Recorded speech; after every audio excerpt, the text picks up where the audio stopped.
하나님 말씀 창세기 6장 1절에서 10절 말씀 우리 한 절씩 교독하겠습니다. 사람이 땅 위에 번성하기 시작할 때에 그들에게서 딸들이 나니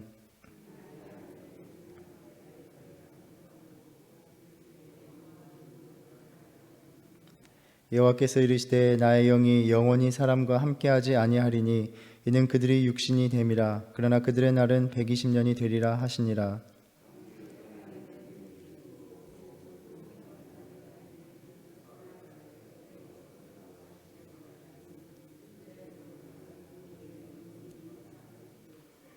여호와께서 사람의 죄악이 세상에 가득함과 그의 마음으로 생각하는 모든 계획이 항상 악할 뿐임을 보시고 이르시되 내가 창조한 사람을 내가 지면에서 쓸어버리되 사람으로부터 가축과 기는 것과 공중의 새까지 그리하리니 이는 내가 그것들을 지었음을 한탄함이니라 하시니라. 이것이 노아의 족본이라. 노아는 의인이요 당대의 완전한 자라. 그는 하나님과 동행하였으며 셈과 함과 야벳이라. 아멘. 노아의 홍수의 이야기의 전조가 되는 내용입니다. 하나님의 형상대로 지음을 받은 인간은 에덴 동산 이후에 자신만의 삶을 영위하며 하나님과 점점 멀어져 갔고, 급기야 하나님께서는 인간을 지으신 것을 후회하기에 이르십니다. 창조 세계가 인간의 죄악으로 뒤덮이는 것만을 보고 계실 수 없었고 인류를 지상에서 쓸어버리시기로 결심하십니다. 은혜를 입은 노아와 그 가족만이 생존할 수 있었고 또 이 가족을 통해서 새로운 인류의 역사를 창조해 나가십니다. 그래서 노아의 홍수 이야기는 어떤 면에서 제2의 창조 이야기다라고도 볼 수 있습니다. 어제 묵상한 바와 같이 하나님의 형상은 그 후손들을 통해서 계속해서 이어져 갔고 생육하고 번성하라는 축복이 세대를 통해서 성취되었습니다. 땅 위에 인간이 많아지면서 딸들이 나고 하나님의 아들들이 사람의 딸들의 아름다움을 보고 자기의 아내로 삼았다라고 말씀합니다. 솔직히 오늘 본문 4절까지의 짤막한 내용은 우리 성경신앙의 주요한 흐름과 잘 들어맞지 않는 기이한 내용입니다. 창세의 이야기들은 고대 근동의 신화적인 개념이나 그 사고관을 배경으로 한다는 점을 우리가 어제 나누었습니다. 그렇다고 이 이야기들이 신화에 불과하다는 것이 결코 아닙니다. 우리는 이 이야기들을 신화로 보는 어떠한 주장과도 반대하고 또 거부해야 합니다. 다만 고대 근동의 어떤 이런 신화와 유사성을 갖는 것은 이스라엘이 경험한 하나님과 또한 그분이 이루어 가시는 역사를 그 당시에 문화에서 자리 잡고 있었던 개념과 사고를 가지고 고백하였기 때문입니다. 성경은 정확한 역사가 무엇이고 그때의 세상의 모습이 어떠했느냐를 전해주는 진술이 아니라 이스라엘의 하나님과 그 창조 세계에 하나님이 무엇을 행하셨느냐에 대한 선포입니다. 그렇기 때문에 이 태초의 이야기들에 대해서 정확히 어떠한 일이 일어났는지 그 상세한 역사를 우리는 알지 못하기 때문에 이러한 것들을 역사적인 것으로 입증하려는 그 시도들은 의미가 없고 또 가능하지도 않습니다. 다만 우리에게 무엇을 이야기하려고 하는가, 이것을 오늘날의 공동체의 신앙에 의미 있게 해석하는 일이 가능할 뿐입니다. 오늘 본문 내용에 있어서도 전통적으로 하나님의 아들들에 대한 여러 가지 해석들이 있습니다. 대표적으로 그 아들들을 천사로 보는 관점입니다. 아들이다 함은 혈연관계를 의미하는 것뿐만이 아니라 누구에게 속해 있느냐, 그것을 이야기하기도 합니다. 그래서 욥기 1장 6절에 보면 궁정의 신하들이 왕에게 속하여 있듯이 하나님의 둘레에 있는 존재들, 천상의 존재들을 하나님의 아들들이다, 이렇게 이야기합니다. 그래서 하나님의 아들들이 인간의 딸들을 취하는 것, 이것을 하나님의 아들들은 영적인 것으로 보고 인간의 딸들을 육적인 것으로 보면서 영과 육이 뒤섞이는 것이 죄악이다, 이러한 관점에서 보기도 합니다. 그런데 우리는 성경을 잘 알고 있듯이 천사들은 결혼을 하는 존재가 아니다라는 것을 이야기합니다. 그래서 이러한 해석이 받아들여지기 어렵다라고 보기도 합니다. 또 한 가지 해석은 이 하나님의 아들들을 그 당시의 왕들과 통치자들로서 보는 것입니다. 그 당시의 왕들이나 통치자들은 자신들의 권력을 가지고 마음대로 원하는 자를 자신의 아내로 삼았던 것입니다. 또는 하나님의 아들들을 우리가 보았던 신앙의 후손들, 셋의 후손들로 보고 또한 인간의 딸들을 가인들의 후손들로 보는 해석입니다. 그래서 믿는 자와 믿지 않는 자가 함께 뒤섞이는 것, 이것을 죄를 행하는 것이다, 이렇게 해석하는 입장입니다. 사실 이러한 여러 해석들 중에 어떠한 것이 맞는 것인지 결정하는 것이란 어렵습니다. 또 우리 4절과 같이 신이 사람의 아내들과 결혼하여 용사를 낳는 것은 우리에게 전해지는 많은 신화들 속에서 보는 주제이고 내용입니다.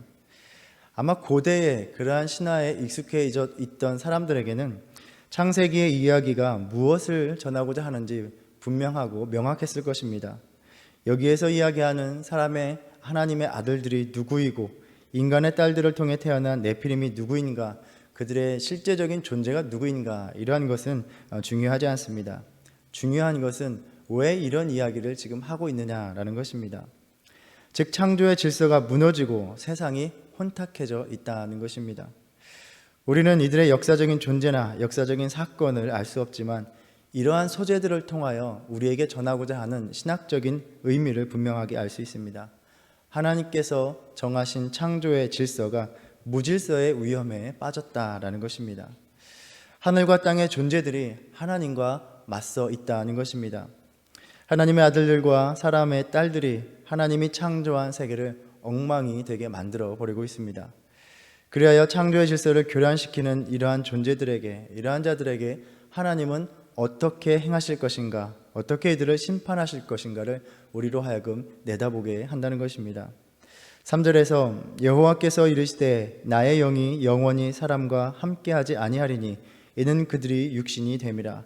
그러나 그들의 날은 120년이 되리라 하시니라 라고 말씀합니다. 120년에 대해서도 두 가지 해석이 있습니다. 하나는 이것을 인간의 수명으로 보는 것입니다. 하나님은 무질서를 조장하는 자들에게 영원한 생명을 주지 않을 것이다 라고 선언하시는 말씀으로 보는 것입니다. 생명의 영을 주시고 그것을 거두시는 일도 전적으로 하나님의 주권에 속한 것이다 라는 것을 선언하고 있습니다. 또 한 가지는 120년을 인간의 수명으로 보기보다는 노아 홍수 때까지의 기간으로 이해하는 것입니다. 노아 홍수가 일어나기까지 남은 기간으로 이해하는 것입니다. 사실 성경을 읽어보면 홍수 이후에도 아브라함 등 120년을 넘어서 훌쩍 살아간 것을 우리가 볼 수 있습니다. 그래서 이것은 인간의 수명을 이야기하는 것이 아니라 하나님의 심판이 즉시 행해지지 않고 120년 후 홍수까지 유예되었다라는 것입니다. 그래서 보통 노아가 방주를 짓는 기간이 120년이다라는 전통적인 해석이 여기에서 나옵니다. 아마도 우리는 무리하게 본문을 더 해석하기보다는 왜 하나님께서 세상을 심판하실 수밖에 없었는가, 그 배경을 이야기해 주는 것으로 그 신학적인 의미로서 보는 정도가 가장 적당할 것입니다. 이어지는 홍수를 예고하고 또 노아의 방주를 짓는 본문에서 우리는 보통 홍수의 사건, 그것을 또 역사적인 사건으로 보는 것에 더 관심을 가지고 바라보지만 더 중요한 것은 하나님은 어떠한 분이신가를 말해주고 있느냐라는 것입니다. 그래서 우리는 본문이 묘사하고 있는 하나님에 대해서 집중적으로 살펴보아야 합니다. 여기서 우리는 하나님은 자신을 어떠한 분으로 드러내시며 또한 무너진 창조 세계에 무엇을 행하시는가를 보아야 합니다. 하나님께서는 지금 세상이 자신을 거역하였다라고 생각하십니다. 5절에서 말씀하듯이 여호와께서 사람의 죄악이 세상에 가득함과 그의 마음으로 생각하는 모든 계획이 항상 악할 뿐임을 보셨습니다. 그래서 하나님께서는 더 이상 그 세상을 방치할 수가 없으셨습니다. 인간이 품은 생각과 계획이 하나님이 의도하시는 바, 뜻하신 바, 기대하시는 바와 전혀 다른 모습으로 살아가고 있는 것입니다. 그래서 로마서 1장 23절에서도 말씀하시듯 썩어지지 아니하는 하나님의 영광을 썩어질 사람과 새와 짐승과 기어다니는 동물 모양의 우상으로 바꾸었느니라 라고 말씀합니다. 그들에게서 하나님께서 심어주신 하나님의 온전한 형상을 찾아볼 수가 없게 된 것입니다. 우리는 1장에서 인간에게 하나님의 형상을 주신 것을 고대 근동의 왕들이 자신의 형상을 곳곳에 세우는 그러한 배경에서 살펴보았습니다. 곧 그 형상이 세워지는 곳마다 그 왕의 통치와 주권을 드러내는 것입니다. 그래서 인간을 통해서 인간이 살아가는 모든 곳에서 하나님의 통치 방식이, 하나님의 주권이 내세워지고 자신을 내어주며 보존하시는 그분의 다스리심이 드러나야 하는데 오히려 정반대로 흘러가고 있는 것입니다. 창조 세계는 하나님의 다스리심, 돌봄을 받는 것이 아니라 점점 더 파괴되어 갑니다. 그래서 그 죄악에 물든 창조 세계를 보시는 하나님의 반응이 6절에서 나타납니다. 땅 위에 사람 지으셨음을 한탄하사 마음에 근심하시고, 많은 창조물을 지으셨는데 사람 지으셨음을 한탄하사 근심하십니다. 즉 모든 창조 세계의 파괴가 바로 인간에게서 비롯되었기 때문입니다. 가장 존귀하게 지음을 받고 가장 기대했던 피조물이 하나님을 가장 실망시켰습니다. 여기에 대한 학자 브루거만의 관찰은 우리가 본문을 이해하는 데 좋은 통찰력을 제공해 줍니다. 우리는 6절에서 하나님께서 창조한 사람을 또 그 세계를 쓸어버리기로 결심하셨기 때문에 하나님이 분노하셨다 이렇게 생각합니다. 그런데 거기에 사용된 히브리어 단어들을 보면 분노라기보다는 슬픔에 가깝습니다. 물론 이것은 하나님께서 우리 인간처럼 인간의 감정을 품으셨다라기보다는 우리가 하나님을 이해하는데 하나의 인간적인 인격으로서 이해하기 위한 방편입니다. 한탄하다라는 말이 아차브인데 고통받다, 상처받다라는 의미가 있습니다. 그런데 이 말이 우리가 앞서 보았던 3장 16절에서 하나님께서 하와에게 내린 선고에서 내게 임신하는 고통을 크게 더할 것이다 라는 말에서 고통이라는 말의 어원과 같습니다. 이 고통이 에체브입니다. 그래서 지금 하나님께서는 자기가 여자에게 내리신 벌로서 그 고통을 자신이 직접 느끼시고 있는 것입니다. 또 마음에 근심하다라는 말은 우리가 어제 나누었던 5장 29절에서 라멕이 노아로 하여금 여호와께서 땅을 저주하심으로 수고롭게 일하는 우리를 이 아들이 아니하리라 라고 말하고 있는데, 이 아니라는 말과 같습니다. 우리는 어제 이 말은 또 위로하다라는 말로 번역될 수 있고, 또 그 대표적인 구절이 이사야 40장 1절로서 우리는 그것을 연관시켜서 살펴보았습니다. 이 근심은 곧 노아가 인간을 수고로움에서 해방시켜줄 행위, 위로와 연결된다라는 것입니다. 그래서 지금 하나님께서는 하와의 고통, 즉 피조물의 고통 속에 함께 하시면서 피조물을 해방시켜줄 그 위로를 마음에 품고 계심을 말하는 것이라고도 우리가 생각해 볼 수 있습니다. 하나님의 참을 수 없는 분노가 표출되고 있는 것이 아니라 인간으로 하여금 고통받는 그 피조물들을 회복시키시고자 하는 하나님의 괴로움을 표현하고 있는 구절이다 이렇게 볼 수 있습니다. 그래서 하나님께서는 이 괴로움 속에서 타협할 수 없는 결단을 내리십니다. 7절에 내가 창조한 사람을 내가 지면에서 쓸어버리되 사람으로부터 가축과 기는 것과 공중의 새까지 그리하리니 이는 내가 그것들을 지었음을 한탄함이니라 라고 말씀합니다. 하나님께서 의도하신 대로 순종하기를 기대했지만 이를 거부한 모든 피조물들을 다 멸하고자 하시는 것입니다. 하나님이 보시기에 심히 좋았던 세계는 이제 다 쓸어버려야 할 세계가 되고 말았습니다. 그리고 그 모든 원인은 거역하는 인간이 빚은 패역한 죄 때문이라는 것입니다. 그런데 우리는 여기에서 전통적으로 우리가 생각하는 하나님의 모습과 다른 모습을 발견하게 됩니다. 후회하고 괴로워하시는 하나님, 또 자신이 손수 창조하신 세계를 다 멸하고자 하시는 하나님을 본다는 것입니다. 특히 우리는 여기에서 욥기에서 보는 하나님을 보게 됩니다. 절대 주권을 가지시고 자신의 뜻대로 자유롭게 행하시는 하나님을 보게 됩니다. 하나님은 자신의 옛 결정에 매여 있으신 분이 아닙니다. 하나님은 모든 피조물과의 관계를 새롭게 하시고 언제나 자신의 생각을 바꾸실 수 있는 분입니다. 자신이 만든 것을 포기하실 수도 있고 마음의 결정을 따라서 때로는 건지시고 구원할 수도 있는 분입니다. 사실 이러한 하나님에 대한 모습, 하나님에 대한 개념은 어떠한 특정한 신앙적인 교리 또한 원리에 대해 하나님의 모습이 이렇다라고 정의를 내리고 믿고 있는 우리의 신앙에 있어서는 낯설기도 한 모습입니다. 우리는 고백하기를 우리 하나님은 은혜롭고 자비롭고 사랑이 많으신 분이라고 말합니다. 물론 맞는 말입니다. 우리 하나님은 신실하신 분이라 믿습니다. 물론 그렇습니다. 그러나 우리가 착각하지 말아야 될 것은 하나님은 결코 그럴 필요가 없으신 분이며 그러해야 하기 때문에 그렇게 행하시는 분이 아니라는 것입니다. 욥기를 통해서 우리에게 주시는 가르침은 하나님은 자신의 절대적인 주권에 따라 자유롭게 행하시는 분이라는 것입니다. 욥은 자신이 왜 고통을 당해야 하는지, 아무 잘못도 없는 의인이라고 여기는 자신이 왜 고통을 당해야 하는지 하나님께 나아가 따지고 하나님의 부당함을 고발하고자 했습니다. 그러나 하나님의 존재, 그 어마어마한 깊이를 깨달은 욥은 내가 스스로 거두어드리고 티끌과 재 가운데서 회개하나이다 라고 고백할 수밖에 없었습니다. 하나님은 욥에게 고통을 당하지 않게 할 의무가 없으셨던 분입니다. 우리는 하나님에 대해 이야기하면서 마치 하나님은 은혜와 사랑, 자비, 구원 외에 다른 선택을 하실 수 없는 분처럼 착각을 합니다. 그런데 성경은 태초의 역사부터 하나님은 자신의 기쁨과 만족과 후회와 상처 속에서 자유롭게 행하시는 분임을, 그분의 자유를 선포하고 있습니다. 하나님이 그 마음에 한탄과 근심이 들면 창조한 세계를 쓸어 버리실 수도 있는 분이라는 것입니다.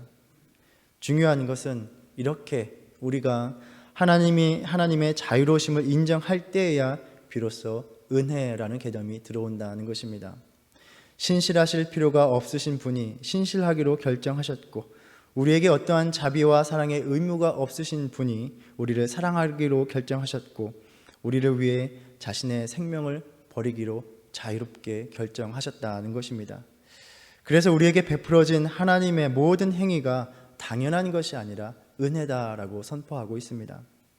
하나님께서 보기에 아름답게 창조하신 세계를 또한 그분의 자유로우심 속에서 다 멸절하실 수도 있는 분, 그분의 자유와 절대적인 주권을 올바로 깨닫게 될 때에 비로소 우리는 하나님께서 이 창조 세계에 행하신 것이 은혜다라고 고백하게 된다는 것입니다. 그래야 하나님의 이 결정 뒤에 나오는 말이 바로 은혜입니다. 그러나 노아는 여호와께 은혜를 입었더라. 그리하여 노아의 이야기는 의인이요 당대의 완전한 자, 하나님과 동행한 자이기 때문에 그가 방주를 지음으로써 인류를 구원할 수 있었던 영웅에 대한 이야기가 아니라 이것은 하나님의 은혜에 대한 이야기가 되는 것입니다. 그래서 우리는 8절과 9절을 연결하여 읽는다면 이렇게 읽을 수 있을 것 같습니다. 노아가 여호와께 은혜를 입었기 때문에 그는 의인이요 당대의 완전한 자가 될 수 있었고 하나님과 동행할 수 있었다는 것입니다. 하나님의 은혜 때문에 노아가 이렇게 살 수 있었다는 것입니다. 이렇게 오늘 본문은 하나님의 눈에 비춰진 인간의 총체적인 악함과 타락한 창조 세계를 보여주고 있습니다. 보시기에 좋았던 세상, 보시기에 심히 좋았던 인간을 통해서 하나님의 기쁨이 충만했으나 심판을 앞둔 하나님의 마음은 괴로움으로 가득해져 버렸습니다. 혹여 지금 우리의 삶의 모습이 하나님의 마음을 이같이 변하게 하지는 않는가 두려운 마음으로 우리가 돌아보기 원합니다. 우리 죄의 가장 큰 문제는 우리를 누구보다도 사랑하셨던 그 하나님의 마음을 한탄하게 하고 근심하게 하는 일이라는 것입니다. 또 이 아침에 우리는 무엇보다도 하나님의 은혜를 되새기기 바랍니다. 온전치 못한 우리의 모습에 그냥 우리의 생명을 거두시고 하나님께서 결정하셨던 것처럼 다 제하여 버리시면 되는데 사랑하기를 택하셨고 우리의 생명을 보전해 주기를 결단하신 것입니다. 오늘 말씀에 드러난 세상이 오늘 우리가 지금 살아가는 세상과 무엇이 다를 것이 있겠습니까? 더하면 더했지 전혀 다를 것이 없다라고 생각합니다. 그러면 8절에 등장하는 노아는 누구입니까? 바로 여러분과 저라는 것입니다. 하나님의 한탄과 근심, 괴로움이 가득한 이 세상, 그래서 큰 심판을 결심하신 하나님 앞에서 여러분과 저는 은혜를 입은 사람들이라는 것입니다. 노아의 은혜가 바로 우리를 향한 은혜임을 깨닫고 오늘 또 하나님의 근심이 아닌 하나님의 기쁨이 되어서 그 은혜를 찬양하는 믿음의 삶으로 살아가는 저와 여러분 되기를 간절히 소원합니다. 기도하겠습니다. 주님, 인간의 죄악과 세상의 타락 앞에서 한탄하시고 근심하시는 주님의 마음을 보게 하시며 이것이 실상은 우리의 지금의 삶의 모습임을 돌아보라고 말씀하시는 줄을 압니다. 보시기에 심히 좋았던 우리의 믿음이 주님의 괴로움이 되어버리지는 않았는지 두려운 마음으로 돌아봅니다. 주님의 마음을 후회하게 하는 삶을 살아가지 않게 하여 주시옵소서. 심판받을 세상 앞에서 오직 주의 은혜로 우리가 구원의 소망을 붙들고 살아가게 하심을 감사드립니다. 이 은혜에서 떠나지 않는 믿음의 삶이 되게 하여 주시옵소서. 예수님의 이름으로 기도드립니다. 아멘. 하늘에 계신 우리 아버지여, 이름이 거룩히 여김을 받으시오며 나라의 임하옵시며 뜻이 하늘에서 이룬 것 같이 땅에서도 이루어지이다.